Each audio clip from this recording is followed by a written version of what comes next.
Isaac?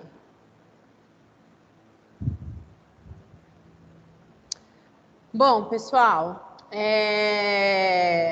Isaac, sou muito aleatório. Bom, meninos e meninas, nós vamos continuar com a nossa correção de ontem. Então, eu vou pedir para que vocês abram lá na página 23. Faltou a gente terminar a questão D e todas as outras, né?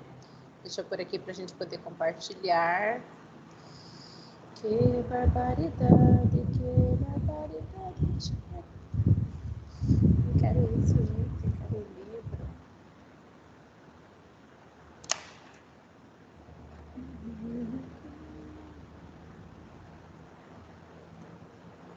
Caderno de atividades, página 23. No 7º ano.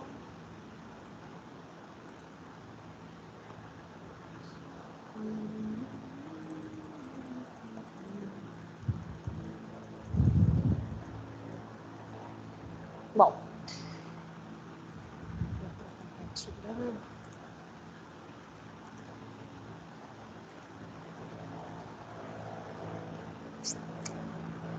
Como se distribui espacialmente o acesso à internet no território brasileiro? Então, quando a gente olha aqui, ó, no Brasil, essa distribuição, ela tá regular, é igual em todos os lugares ou ela é irregular?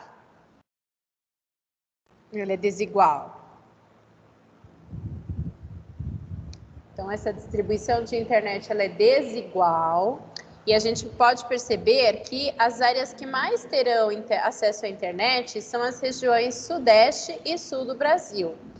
São as regiões mais densamente populosas e também são as áreas mais desenvolvidas economicamente no Brasil. A gente tem o centro-oeste e tem o sul e o sudeste mais desenvolvidos, tá? Então, a gente percebe aqui, a resposta que vocês vão colocar é que ela é desigual, a distribuição é bem desigual, havendo concentração onde você tem maior adensamento populacional.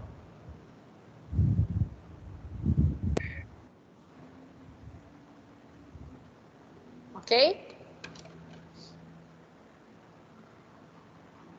Sim. Analise os mapas dos principais destinos de exportações e principais países de origem das nossas importações nos anos de 2000 e 2013. Então, a gente percebe, né, de acordo com as setinhas, são os volumes, né, de exportações em bilhões de dólares. Então, as setinhas mais gordas, né, Ásia, aqui a gente está falando da China, Europa, né, a gente está falando de países como a Alemanha, Inglaterra, a própria França, entre outros. Depois a gente tem a América do Sul, né, num volume maior. Por último, ali depois a África e por último, aliás, a América e depois os menores, a Oriente Médio e África. De quem a gente mais compra? De novo, ó, da China, um volume maior, da Europa, dos Estados Unidos, da América Latina, da África e do Oriente Médio, tá? Essa é a ordem de compras que a gente faz e de vendas. Em relação ao que é apresentado nos mapas, responda. Até o início da década de 90, os Estados Unidos e Europa se destacavam em relação às outras regiões dos principais parceiros comerciais do Brasil. Tal cenário se manteve ou se mudou no período de 2000 a 2013? E aí, gente, o cenário mantém o mesmo? Ganhamos outros parceiros, ampliamos parceiros com outros? Como que está a situação?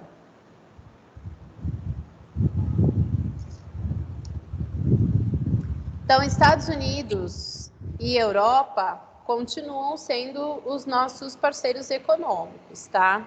Na atualidade, eles ainda continuam. A criação do Mercosul, no ano de 91, fez com que as relações comerciais com a Argentina, especialmente, também ampliassem, tá? Então, a Argentina também se mantém. E aí a gente tem uma inserção maior aí da China nos últimos anos, especialmente a partir dos anos 2000, o Brasil estreita aí mais as suas relações comerciais com a China no quesito exportação.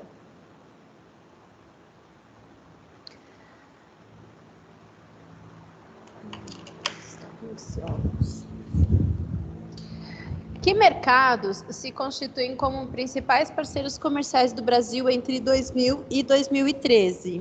Então, aqui vocês vão colocar os principais parceiros comerciais. São a Ásia, né, no caso a China na Ásia, a Europa, os Estados Unidos e a América do Sul. São aí os nossos principais parceiros econômicos.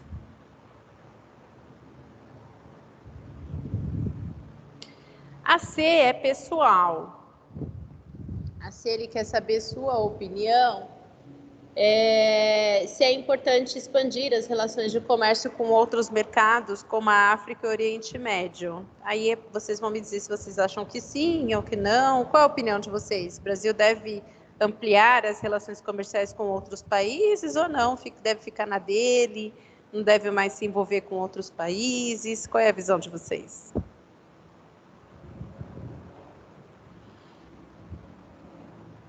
Eu acho que tem. É bom ele se relacionar com outros países. É melhor se relacionar a isso? Talvez, sim. Por quê? Porque se, por exemplo, a China decidir parar de fazer essa ligação conosco, a gente vai ter uma decadência grande nas exportações. Você acha que a gente corre algum risco da China parar de negociar com o Brasil? Tanto a China quanto os Estados Unidos. O que um parente do Bolsonaro fez esses dias aí para atrapalhar nossa relação com os chineses, você sabe? Ah, ele estava torcendo a Ah, não lembro. Não, desculpa, professora, eu não sei. Alguém sabe? Alguém viu alguma coisa ontem?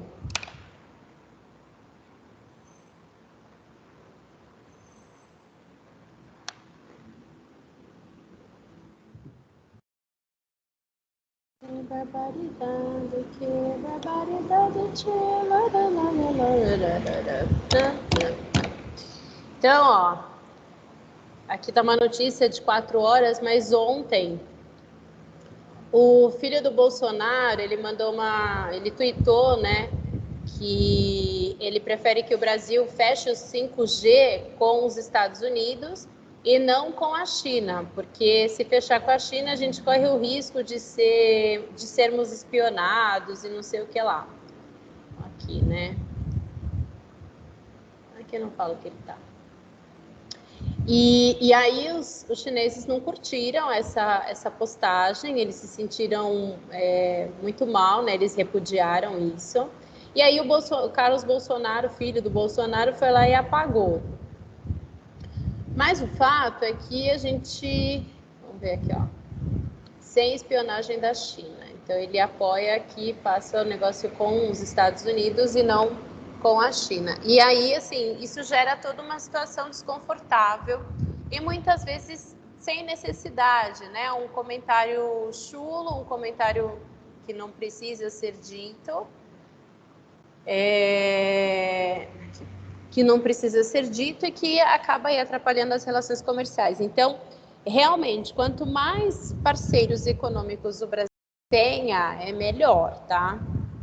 Obviamente que quando você for fazer parcerias com alguém, é importante você saber os antecedentes, né? Então, às vezes vocês entram em uma loja, tá escrito lá assim, não vendemos fiado, não insista, não aceitamos cheque. Tudo isso por quê, né? Porque são empresas que possuem aí um histórico de pessoas que não pagaram, né? E que deixaram essas empresas aí haver navios. Então, é importante você ter muitos parceiros comerciais, mas é importante também que esses parceiros eles tenham credibilidade, que eles paguem aquilo que eles devem, tá? 4. Um dos aspectos mais característicos da globalização é o comércio internacional. Analise o gráfico com atenção. Então, a gente tem aí a variação percentual do comércio de bens no mundo, de 1981 a 2016. Então, a gente percebe que aqui, né, tem uma linha zero, acima dessa linha o percentual é positivo, abaixo dessa linha o percentual é negativo. Então, observando aqui, a gente pode ver que entre 1981 e 1983 você tem um volume negativo, e em 2009 você tem novamente um volume bem negativo, tá? Complete as lacunas. De acordo com o gráfico, de um modo geral, o crescimento do comércio global nesses últimos 35 anos tem sido mais positivo ou tem sido mais negativo?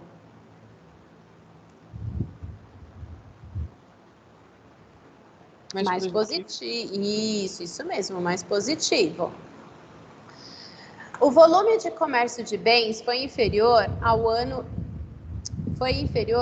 anterior em dois momentos. Então, vocês vão colocar aqui, ó, 1982, e vocês vão colocar aqui em 2009.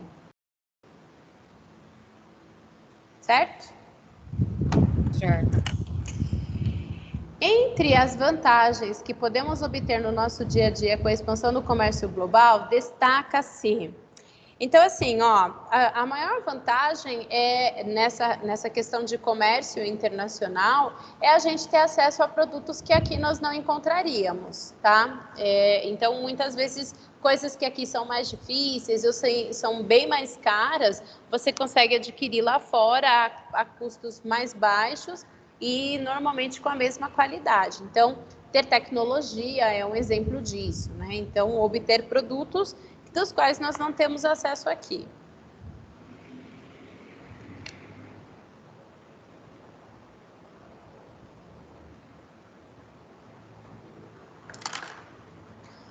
Mencione um aspecto negativo gerado pela globalização e pelo crescimento do comércio mundial. Quando a gente fala, por exemplo, da globalização, a gente está falando do envolvimento de todos os países no mundo. Esses países todos, eles estabelecem relações comerciais e essas negociações, essas transações, elas vão ser facilitadas pelo desenvolvimento tecnológico. Então, quanto mais comunicação, quanto maior for o acesso à internet desse país, quanto melhor for os meios de transporte, né, com mais infraestrutura, com melhores rodovias, com meios de transportes mais modernos, significa que esse país, se ele tem tudo isso melhor, ele é um país desenvolvido e ele sai à frente nas relações comerciais.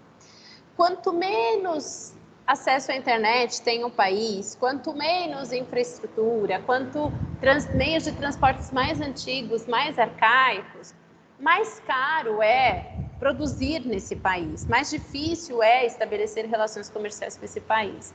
Então, o aspecto negativo gerado pela globalização é que ela deixa muito evidente as questões de desigualdades, né? Então, nessa globalização, Milton Santos, que foi um grande geógrafo, né? Ele já dizia que a globalização ela é perversa, né? Que ela demonstra, ela deixa muito evidente as desigualdades entre os mundos, né? Entre os países. E essas desigualdades, elas vão ser perniciosas também, porque elas vão se dar ao ponto de que os países desenvolvidos sejam os fornecedores, né, de tecnologia para os países em desenvolvimento. E isso gera uma certa dependência. Então, um aspecto negativo é isso, tá? Você tem muito nítido, né, essa questão de desigualdade de desenvolvimento entre os países e uma relação de dependência, né? Por exemplo, tem países que dependem de tecnologia dos Estados Unidos, da China, dos países europeus, E isso não é legal, isso é complicado. Ok? Ok. Observe as imagens acima e leia a frase. Então, a gente tem uma plantação de milho no Paraná e aqui a gente tem uma vista aérea do Porto de Santos. O Brasil é um dos maiores produtores agrícolas do globo. A participação do Brasil no conjunto de comércio mundial, contudo, ainda é mais discreta. Confira a notícia a seguir. A recessão, o atraso econômico, que afeta a economia brasileira no ano passado, fez com que o Brasil caísse de 25ª posição em 2015 para 28º lugar no ranking de países importadores, com 0,9% das importações globais, segundo o relatório divulgado nesta quinta-feira pela OMC. Como país exportador, o Brasil seguiu na 25ª posição, onde participou de 1,2% das vendas. Então, a gente percebe aqui, temos um país que, aqui pra gente, ele tem uma balança comercial bastante interessante, mas no cenário mundial, a nossa participação na economia é pífia, é uma participação baixa. Qual é a participação percentual global do Brasil entre os maiores produtores, entre os maiores importadores e exportadores? Então, é só vocês copiarem aqui, ó. Ele fica com 0,9% das importações e ele fica com 1,2% das exportações. Ok? Ok. O Brasil tem grande destaque entre os exportadores de produtos agropecuários, mas não tem o mesmo desempenho no comércio internacional geral. Explique como se explica essa diferença. Então, assim, o Brasil, ele é um dos maiores exportadores do quê? De commodities, de matérias-primas, tá? Essas matérias-primas, essas commodities, elas têm um preço X. O Brasil, ele vai importar muito produto manufaturado, produto industrializado. O produto industrializado, ele tem um preço Y. Então, custa 5, a manufatura, a matéria-prima, melhor dizendo, custa 5, o produto manufaturado vai custar 7, ele vai custar mais caro. Então, o que a gente vende tem menos valor agregado e o que a gente compra tem maior custo, tem maior valor agregado. Então, esse é a grande diferença, O Brasil, para ele ganhar dinheiro, ele precisa exportar muita coisa, muito volume, Então, a gente exporta toneladas e toneladas de matéria-prima. E se nós mudássemos, se fôssemos um país mais industrializado, onde desenvolvêssemos tecnologias que são mais caras, que têm valor agregado, a gente não precisaria importar tanto para obter o mesmo valor. Deu para entender, gente? A gente vende muito, mas vende produto barato, então o nosso rendimento é baixo. Deu para entender? Sim. Tá bom. 6. O principal parceiro comercial do Brasil é a China. O gráfico a seguir trata do total de exportações e importações realizadas pelo Brasil em seu comércio com a China entre 2007 e 2017. Analise o gráfico. Então, a gente tem Brasil, exportações, importações e saldo da balança comercial com a China em bilhões de dólares. Então, a gente tem aqui, exportações é o que a gente vende, importações é o que a gente compra e saldo da balança comercial. Então, olha como o Brasil vai ser com relação à China. Então, em 2007, a gente mais comprava da China do que vendia. Em 2008, também ainda continuamos a comprar bastante, a nossa balança comercial negativa, porque a gente está comprando mais do que vendendo. Aí, em 2009, a coisa já mudou de figura, né? A gente está vendendo mais para a China e comprando menos. Então, a nossa balança comercial vai ser favorável porque a gente está vendendo mais. E assim vai acontecer nos demais anos, tá? Olha aqui em 2017 o quanto a gente exportou para a China e o saldo da nossa balança comercial. Assinale com um X as afirmações que interpretam corretamente os dados do gráfico. A partir de 2009, o Brasil registra superávit em suas relações comerciais com a China, sim ou não? Sim. Sim. Desde 2011, há crescimento no saldo de balança comercial brasileira em relação ao ano anterior. Então, se a gente for perceber, desde 2011, há aumento da balança comercial em relação ao saldo anterior. Então, aqui houve, mas aqui já cai de novo, ó, já cai de novo. Então, essa aí não é uma verdade, tá? No ano de 2013, apresentou o maior valor na diferença entre importações e exportações em relação, aliás, favorável ao Brasil. Então, vamos olhar aqui em 2013, a gente tem exportações e importações. Aqui em 2017, olha onde está exportações e onde está importações. Então, essa aí a gente também não vai assinalar. A crise financeira mundial de 2008 e o fortalecimento dos BRICS contribuíram para um crescimento das relações comerciais entre Brasil e China. Então, vamos pegar aqui, ó, 2008, 2009. Aumentou as importações, aliás, as exportações do Brasil com a China? Sim. Então, essa aí a gente vai assinalar, porque o fortalecimento dos BRICS fez com que houvesse aí essa parceria maior entre esses dois países, tá? A balança comercial é calculada com base na diferença entre o valor das importações e das exportações, verdadeiro? Essa assinala ou não? Assinala, tá? Então, a balança comercial é a diferença entre exportações e importações.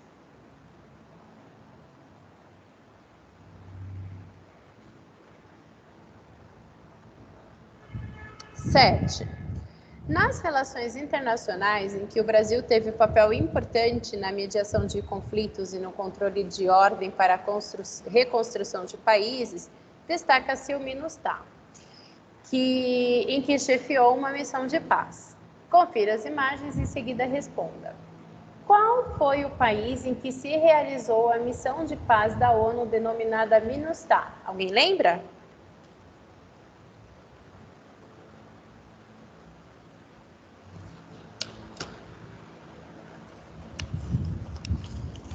O Haiti não é aqui. Ai, gente, vocês não participam dessa aula, Santo Cristo. Haiti, tá? 7º ano. Descreva de forma breve a localização desse país. O Haiti, ele fica na América Central.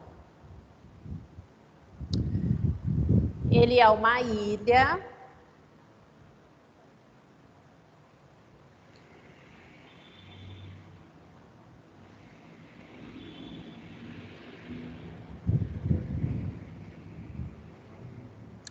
Durante quanto tempo a missão foi conduzida? Por 13 anos.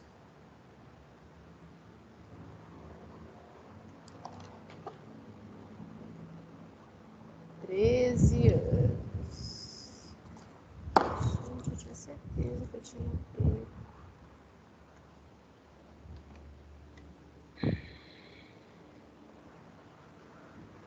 Quais foram as principais razões para a presença e permanência por longo período das forças de paz da ONU? As razões foram, né, por conta de razões sociais e políticas, porque o país estava mergulhado num caos.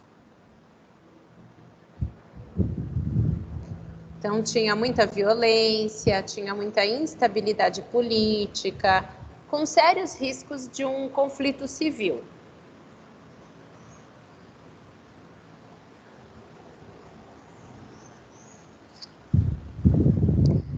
ajudar, em 2010, esse país foi atingido por um terremoto.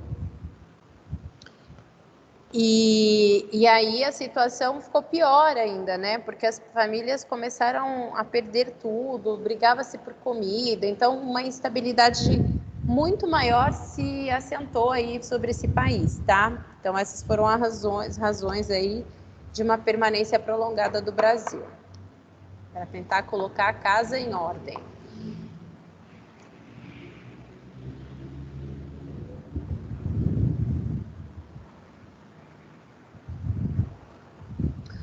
E por que é importante para o Brasil chefiar uma missão de paz como a do MINUSTAH ou ainda participar de mediações políticas em outro lugar do mundo? É interessante, gente, porque isso faz com que o Brasil se torne protagonista, né? Ele seja bem visto, ele seja reconhecido como um país que consegue restabelecer a paz em outros lugares, tá? Isso faz com que ele se torne um país bem visto nas questões sociais, nas questões econômicas, políticas, de âmbito internacional. Então, é interessante porque o Brasil vai se tornando importante.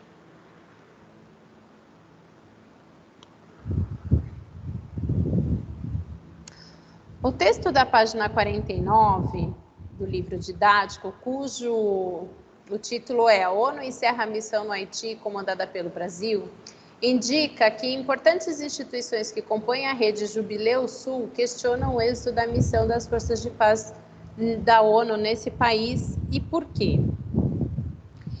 Eles colocam que não foi bem sucedida essa missão porque houve violações dos direitos humanos. Então, devido a dizer que houve violações dos direitos humanos, organizações entendem que essa missão não foi bem sucedida.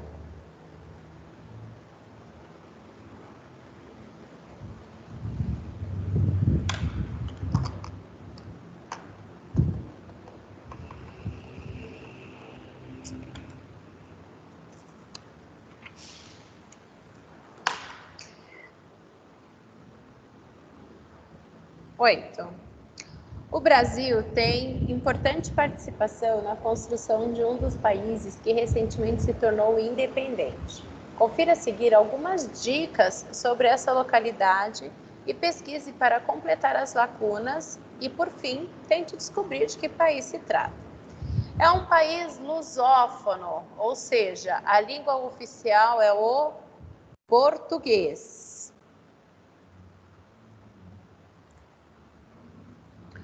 Porém, essa língua é falada predominantemente pelos mais velhos. Mal se tornou independente se fala português, ele foi colônia de quem? Portugal. Mal se tornou independente de Portugal em 1975. Seu pequeno território foi invadido pela Indonésia. O domínio indonésio perdurou por cerca de 25 anos, com muita repressão, com o apoio de capacetes azuis, que são tropas de força de paz da ONU, que são as tropas de força de paz da ONU.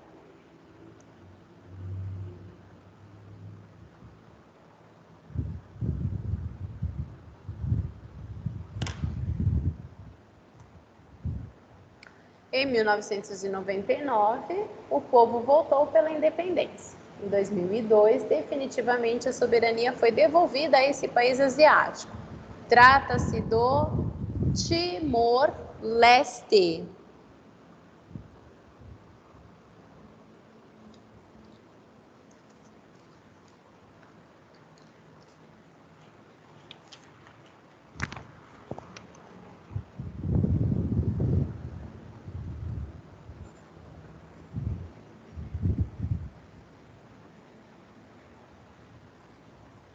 Observe o planisfério a seguir. Então, a gente tem Brasil, África do Sul, Rússia, China e Índia.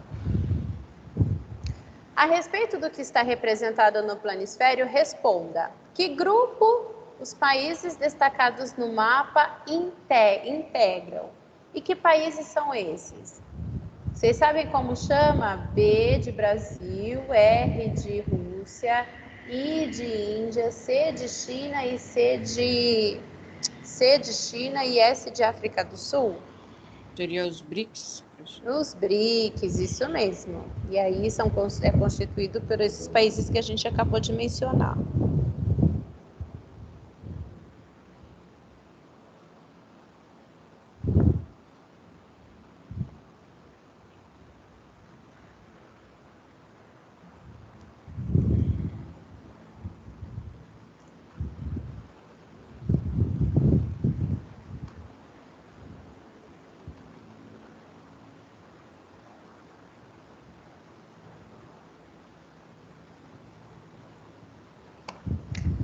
Que fator comum justifica a integração desses países nessa associação?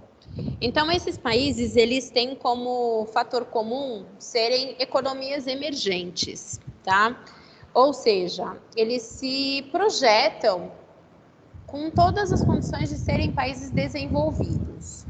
Apesar de terem alguns problemas aí, né, de crescimento social, o que às vezes acaba trazendo um prejuízo na economia, mas são países aí que se projetam como, que têm condição, né, que podem ser classificados como países desenvolvidos, tá?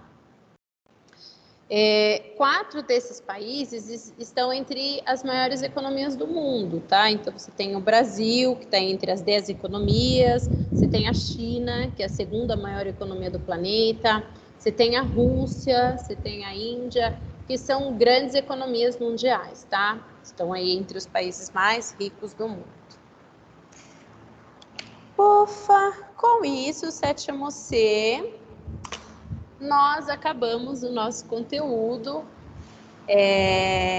de teoria aí da apostila e do caderno de atividades com louvor. Eu espero que vocês tenham feito aí essas atividades, tá? A gente tem ainda alguns minutinhos de aula, eu vou pôr um videozinho aqui para vocês, para reforçar alguns dos temas que a gente vem falando, tá? Espera só um pouquinho.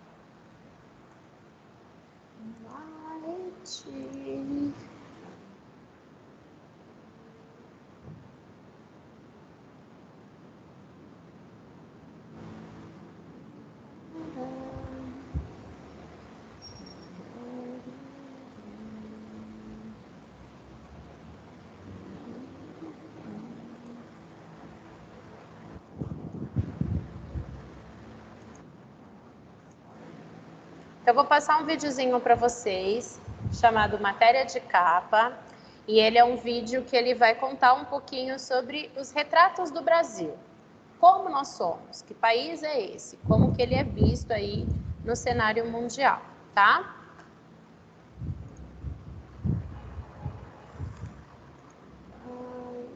Tá compartilhando a tela aqui com vocês? Sim. Tem som?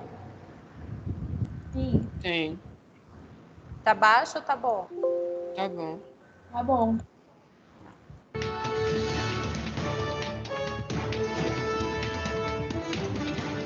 Olá! Afinal, qual é o Brasil real que o novo governo que assume em janeiro vai encontrar? Muito além da dívida, do déficit fiscal e de outros números da economia, existe um país habitado por mais de 200 milhões. São pessoas que necessitam de serviços de saúde, educação, transporte, segurança, saneamento e muito mais. Precisam de empregos e de algum sinal de que conseguirão levar alimentos à mesa, pagar as contas e manter os compromissos do dia a dia. Tudo isso faz parte de um xadrez tão complicado que os economistas ou governantes não dominam com precisão, sem contar o fator político, é claro. Nessa edição do Matéria de Capa, vamos mostrar alguns retratos desse Brasil real. E tem mais. O que podemos aprender com os países mais bem-sucedidos no setor educacional? Fique com a gente.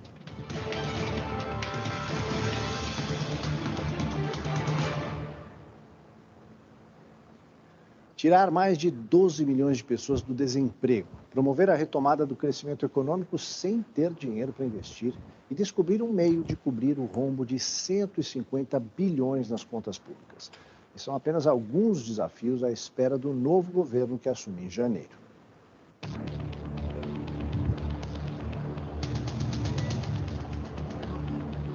Mais do que os 12 milhões de brasileiros que estão sem trabalho, ainda existem outros 4 milhões que simplesmente desistiram de ir atrás de um emprego. Este, sem dúvida, é o maior desafio para o novo governo. Com o PIB, que é a soma de tudo que o país produz em bens e serviços, crescendo apenas 1,5% ao ano, essa tarefa se torna ainda mais difícil. Caso sejam concretizadas as previsões de crescimento para o próximo ano, em torno de 2%, o máximo que se poderia chegar seria criar um pouco mais de 1 milhão de empregos. Assim, será necessário muito tempo para se reduzir as taxas de desemprego a índices minimamente civilizados.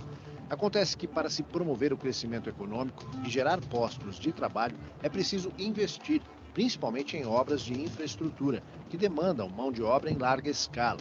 Mas o orçamento do governo está comprometido em cerca de 98% com despesas obrigatórias, como salários do funcionalismo, gastos com a Previdência, saúde, educação e muitas outras.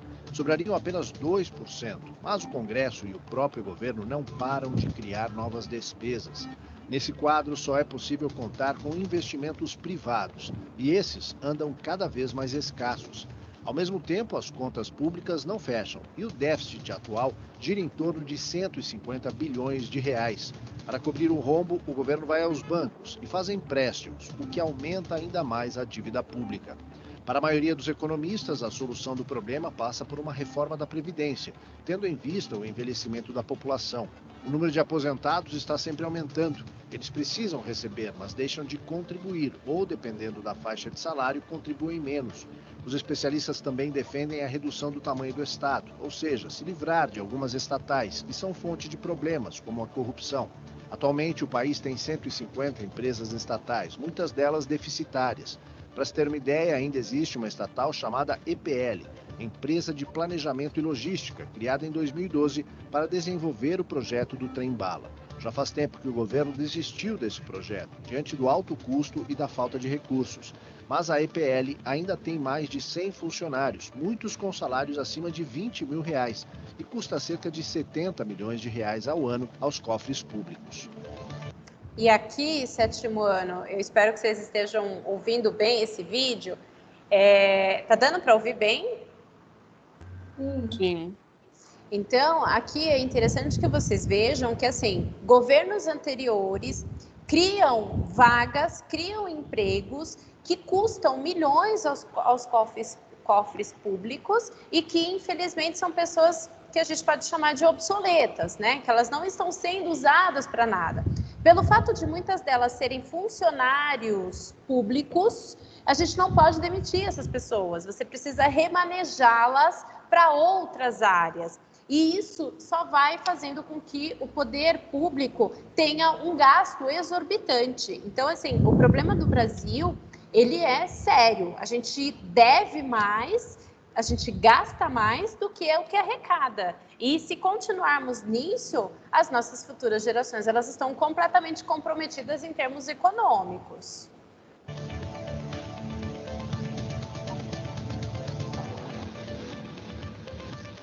O principal problema hoje no Brasil, que requer a ação mais imediata do próximo governo, será o problema de reequilibrar as finanças do Estado brasileiro, né? E aí é um problema em diversos níveis, do governo federal, dos governos estaduais e dos governos municipais.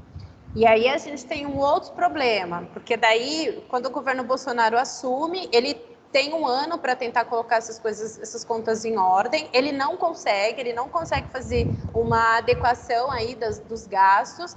Aí a gente entra com o coronavírus, que acabou demandando aí, né, a utilização de verba para ajudar as pessoas mais necessitadas, e isso foi extremamente importante para a economia, mas esse recurso está saindo de algum lugar. E isso vai fazer um problema, vai causar um problema econômico sem precedentes para a gente, tá?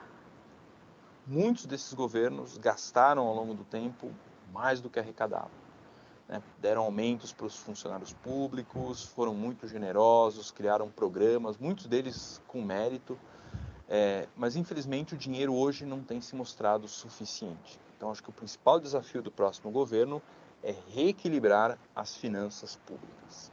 E aí é um problema, porque assim, se você tem funcionários públicos que recebem, sei lá, 20 mil reais, você tem uma Câmara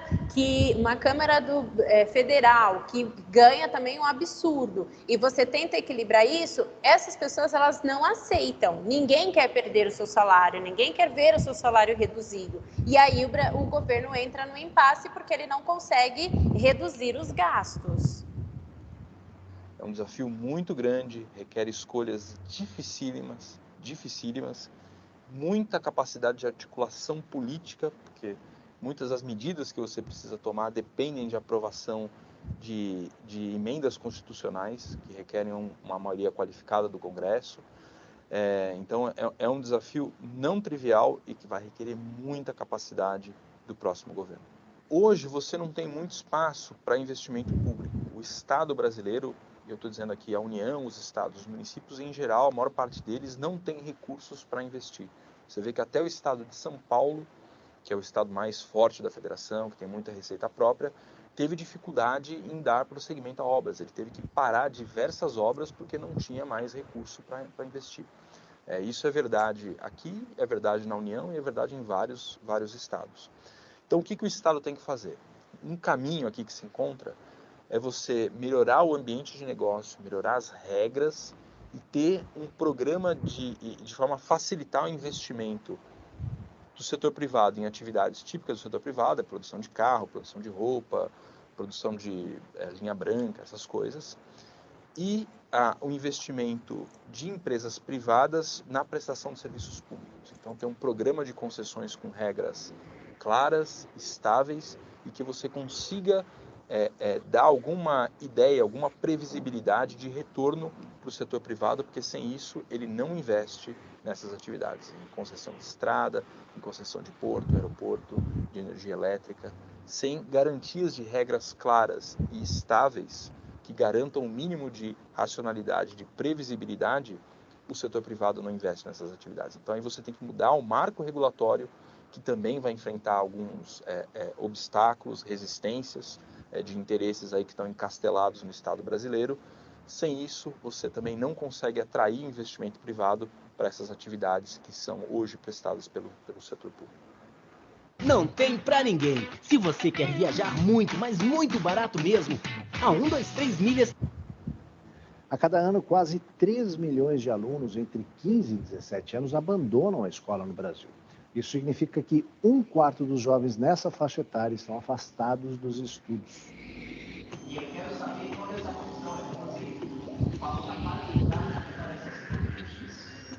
O Brasil tem cerca de 10 milhões de jovens entre 15 e 17 anos. Todos os anos, 1 em cada 4 deles abandona a escola. Isso corresponde a um universo de 2.800.000 rapazes e moças que, de acordo com a Constituição, deveriam estar frequentando a escola. A ser mantido esse ritmo, o país levará 200 anos para atingir a meta estabelecida pelo Plano Nacional de Educação, que é de universalizar o ensino médio para essa faixa etária, que já deveria ter sido alcançada no ano passado. As principais causas da evasão escolar são a pobreza, entre os meninos, a busca por ocupação no mercado informal, entre as meninas, a gravidez precoce e maternidade, dificuldades de transporte e defasagem no aprendizado no ensino fundamental, que impede os alunos de acompanharem os colegas. O estudo do INSPER sugere meios para se combater a evasão escolar. A criação de cursos profissionalizantes, um sistema de aconselhamento e assistência psicológica, práticas esportivas e artísticas, flexibilização dos horários das aulas e mudanças nos sistemas de avaliação. Esses dados constam de estudo elaborado pelo INSPER, o Instituto de Ensino Superior em Negócios, Direito e Engenharia, com apoio dos institutos Ayrton Senna e Unibanco.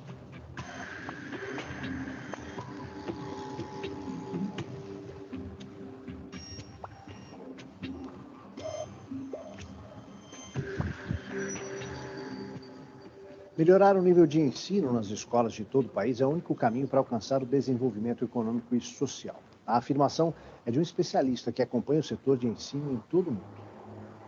Today, every young Korean finishes high school.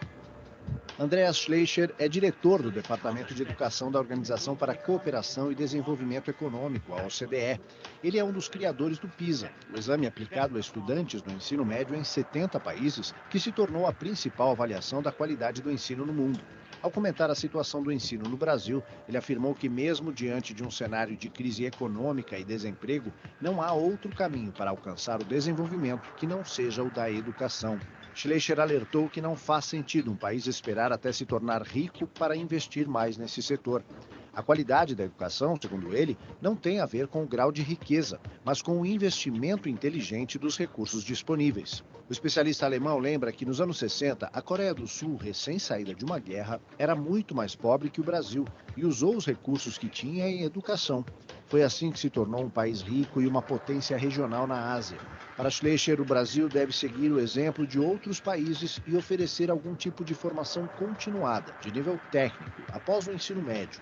As pessoas precisam de algum aprendizado nessa etapa, mas isso não significa ir para a universidade.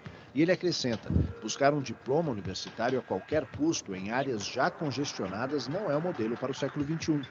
Criada em 1948 para ajudar a promover a cooperação e o desenvolvimento na Europa do pós-guerra, a OCDE passou por uma grande transformação em 1961, visando uma atuação em escala global.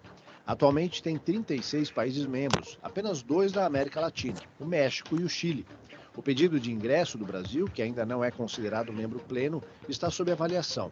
Para ser aceito, um país deve se comprometer com os princípios da democracia representativa e da economia de mercado.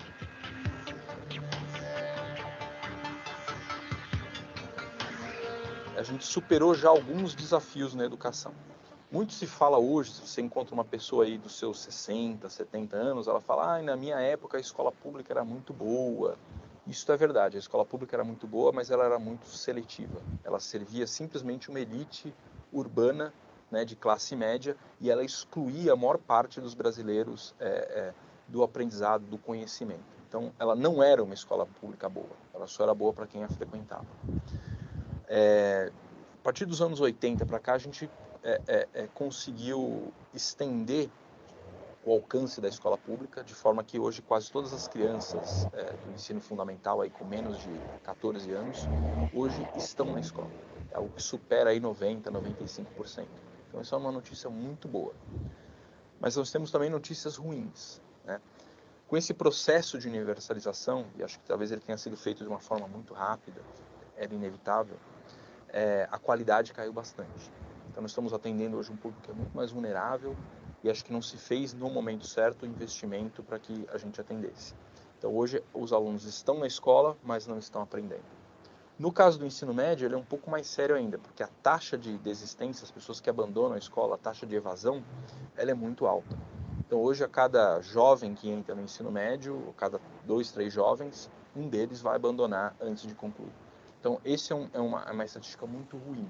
A gente não está formando o cidadão, e principalmente a mão de obra para trabalhar no futuro. Então essas pessoas com baixa escolaridade, elas vão se tornar menos produtivas do que elas poderiam ser, e isso vai ter um impacto na economia brasileira, que a gente não vai conseguir produzir com o recurso que a gente tem o máximo que a gente poderia. Então é algo. Sétimo ano, tá dando para vocês acompanharem aí essa questão do Brasil? Sim. Tá claro para vocês? Ou tem algo que ele está falando que vocês não estejam entendendo? Deu para entender, professora. Tá, então tá bom. Então a gente vai parar por aqui, já são 2h50. E aí a gente continua com esse vídeo na nossa próxima aula, tá? Para a gente poder fazer um debate aí sobre o nosso país. Obviamente que, como a gente já concluiu, eu não vou colocar a obrigatoriedade da presença de vocês, tá? Seria interessante para a gente poder fechar esse contexto do Brasil. Vocês viram ali o nome do vídeo, o programa é Matéria de Capa. O nome do episódio é Retratos do Brasil, ele é de 2018, né? Portanto, no início do governo Bolsonaro. E seria interessante que vocês assistissem ele na íntegra, para a gente entender esse país e para fazer sentido tudo isso que a gente estuda em geografia, porque quando a gente fala para vocês que ter um diploma não é o suficiente, né? A gente tem que ter conhecimento. Então, com conhecimento, a gente consegue atingir muitas coisas. Então, eu vou parar por aqui e a gente continua na próxima aula, tá bom? Gente, obrigada por vocês ficarem. Um beijo e a gente se encontra semana que vem.